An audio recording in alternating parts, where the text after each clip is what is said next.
साथियों, जय भीम, जय मूल निवासी। मेरा नाम रविंद्र माली, नेशनल ओबीसी मोर्चा, राष्ट्रीय पिछड़ा वर्ग मोर्चा, तेलंगाना स्टेट इंचार्ज। आज यहाँ चेवेल्ला लोकसभा पार्लियामेंट्री कॉन्स्टिट्यूंसी में बहुजन मुक्ति पार्टी के अधिकृत उम्मीदवार पी गोविंद नायक, इनके समर्थन में राष्ट्रीय पिछड़ा वर्ग मोर्चा, नेशनल ओबीसी मोर्चा संगठन की ओर से पूरे तेलंगाना में भी हम बहुजन मुक्ति पार्टी के प्रत्याशियों का, लोकसभा के सभी प्रत्याशियों का समर्थन करते हैं। चेवेल्ला लोकसभा से पी गोविंद नायक, इनके समर्थन में आज यहाँ प्रेस मीट हो रही है। इस प्रेस मीट में बहुजन मुक्ति पार्टी से उनको प्रत्याशी के तौर पर यहाँ अवसर दिया है, जो पहले से ही सामाजिक सोशल मूवमेंट में, सामाजिक संगठनों में कार्यरत है। भारत मुक्ति मोर्चा जैसे सामाजिक संगठन के जो सबसे पहले ओबीसी के कास्ट सेंसस के इशू को लेके 2009 से नेशनल एजेंडे पे इस लड़ाई को लड़ रहा है।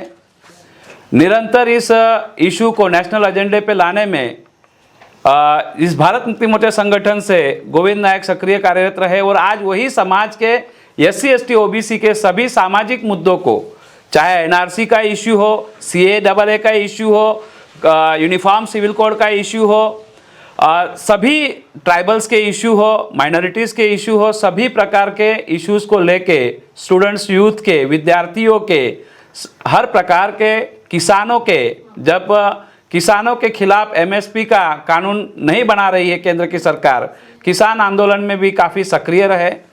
तो समाज के हर तबके में उनका सक्रिय रोल देखने को मिला है।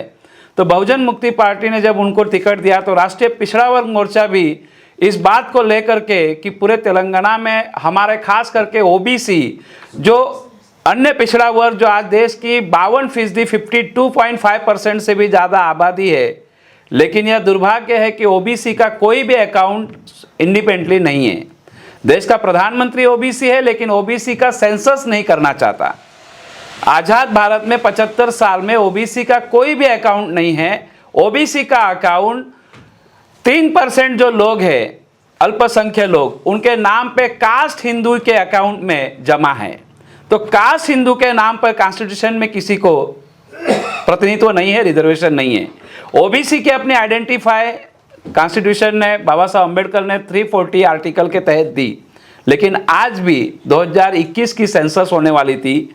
इससे पहले 2014 से बीजेपी केंद्र की सरकार में है, नरेंद्र मोदी प्रधानमंत्री ओबीसी के हैं और गृह मंत्री राजनाथ सिंह ने यह आश्वस्त किया था कि अगर 19 में अगर हमें चुनकर देते ही जनता, तो 2021 की सेंसस में हम ओबीसी की जाति निहाय जनगणना करेंगे।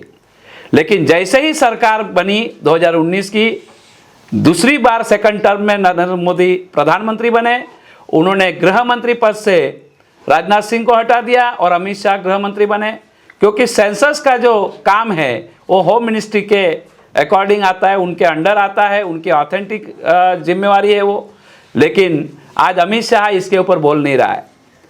ओबीसी को केवल लोकसभा चेवेल्ला से बहुजन मुक्ति पार्टी के अधिकृत उम्मीदवार है राष्ट्रीय पिछड़ा वर्ग मोर्चा, नेशनल ओबीसी मोर्चा, बहुजन मुक्ति पार्टी के जो 65 पॉइंट उनके एजेंडे में है, 65 मुद्दे हैं जो एससी एसटी ओबीसी माइनॉरिटी के मौलिक अधिकारों के, जो उन्होंने एजेंडे में महत्वपूर्ण फंडामेंटल्स इश्यूज को लिए हैं, उसका हम समर्थन करते हैं। और ओबीसी समाज को, बीसी समाज को हम लोग अपील करते हैं, राष्ट्रीय पिछड़ा वर्ग मोर्चा, कि हमारे जो लोकप्रिय उम्मीदवार है, कर्मठ, निष्ठावान, समाज के लिए निरंतर दिन रात संघर्षरत रहने वाले ऐसे गोविंद नायक को, पी गोविंद नायक को आप लोग भारी बहुमत से जिताओगे और ईवीएम के ऊपर भी नजर रखोगे, क्योंकि चुनाव, ईवीएम मशीन चोर नहीं, चुनाव आयोग ही चोर है।